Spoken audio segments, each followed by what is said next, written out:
Kia ora, I'm Holly Brooker and I work with Parenting Place as a parenting educator. I work on content development. I'm also a PR specialist. I run my own business and I work on an advocacy campaign called Make Sense. I'll tell you a little bit more about that later. And I'm studying my Masters in Public Policy. So I do a few different things. I wear a few different hats and kind of juggle it around school hours and my kids.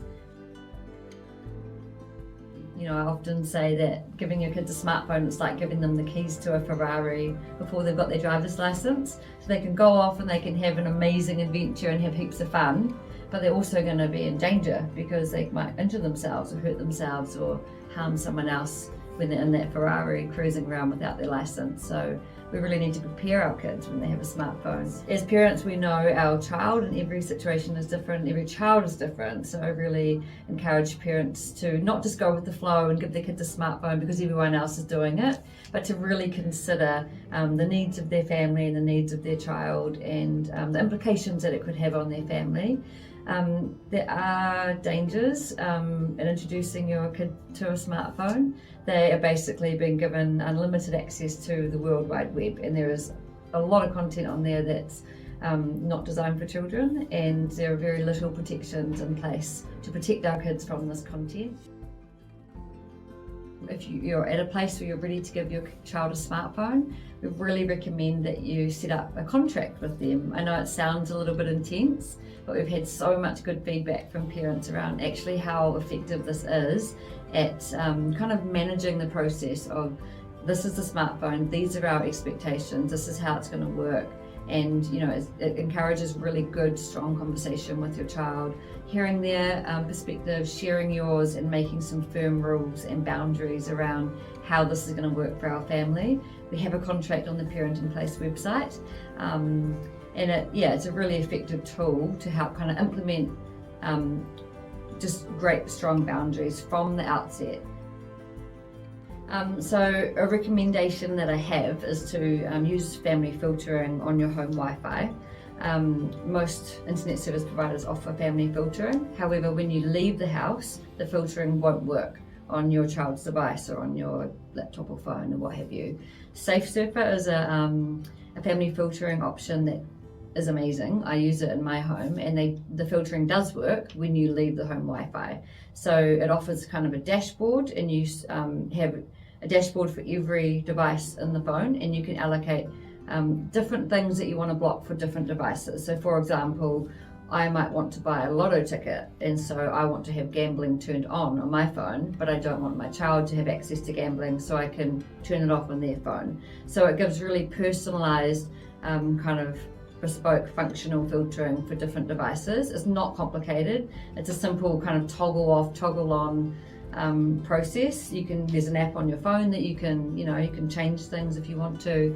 You can set a timetable for when you want Wi-Fi to be turned off on your child's device. It's a really good filtering option that I highly recommend. But just a note to say that family filtering does not work on social media apps. So on Instagram, on TikTok, on Snapchat, it will not block pornography, it will not block nudity, it will not block explicit language. As parents, it's really great if we can kind of teach our kids about healthy online behaviour. Every time I go onto our local Facebook community page, I'm kind of shocked by how adults can behave. The types of comments that they post, people can be quite aggressive. They can probably say things that they wouldn't say in real life and if you were face to face. And I think it's good for our kids to be aware of that things are often said online that aren't said in real life, and that we don't want them to kind of go down that track of doing that themselves. That it's not healthy behaviour to be a keyboard warrior and to be saying things that could hurt people. So in New Zealand, 1.43 million people use Snapchat, so that's almost 1/3 of the population. In the US, 63% of 13 to 14-year-olds are on Snapchat.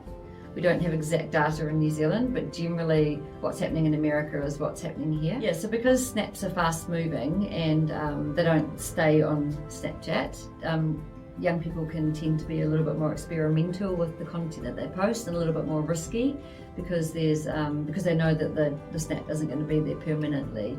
So Snapchat themselves have done research and found that 25% of users have posted content that is sensitive.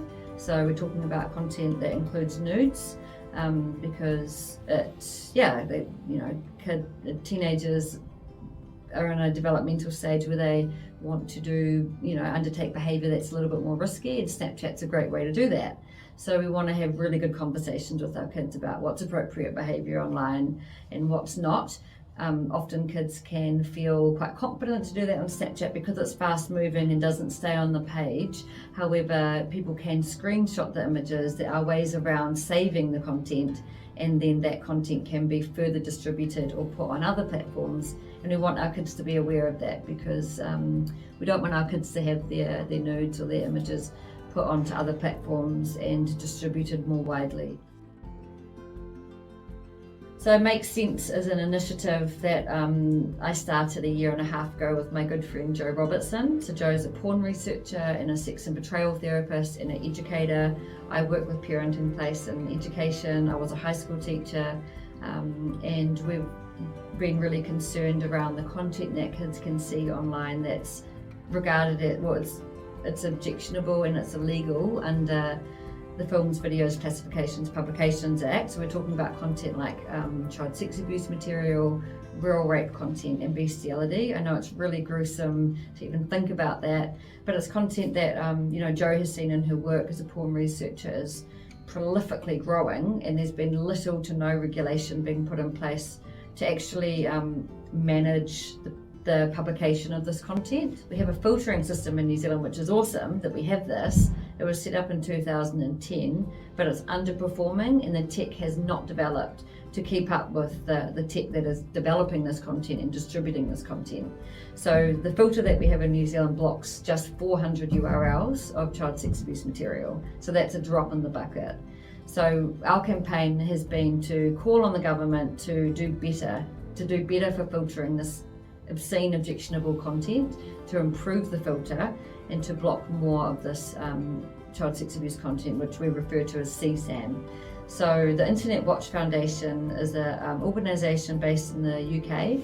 They use machine learning, they use hashing, they use web crawling to find child sex abuse material on the internet. They collate a block list and they distribute that to organisations like governments that have filters, like Google, like Microsoft, like Facebook, so that they can block this content from being further distributed on the open web.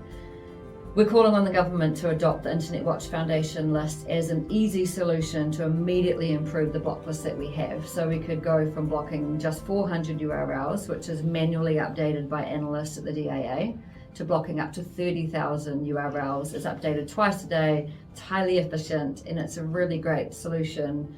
It's an easy solution. So we're waiting to hear back on the final answer on whether the government's going to do that. It's looking really promising. So I'm working at the moment on a really exciting PR campaign for Safe Surfer, who I've mentioned as a family filtering company. It's run by Rory Birkbeck. He's the CEO, he's a dad who's really passionate about keeping kids safe online. He has collaborated with Samsung to develop a kids safe first phone, and it's a smartphone. And it's a fully functioning smartphone that starts with just simple calls and texts, and the phone will grow with your child. So you can add different apps and functionality as your child grows and is ready for it. It's embedded with Safe Surfer, so it will filter out all the bad stuff, and it's a really great safe option for you to give your kids when they're ready for a smartphone.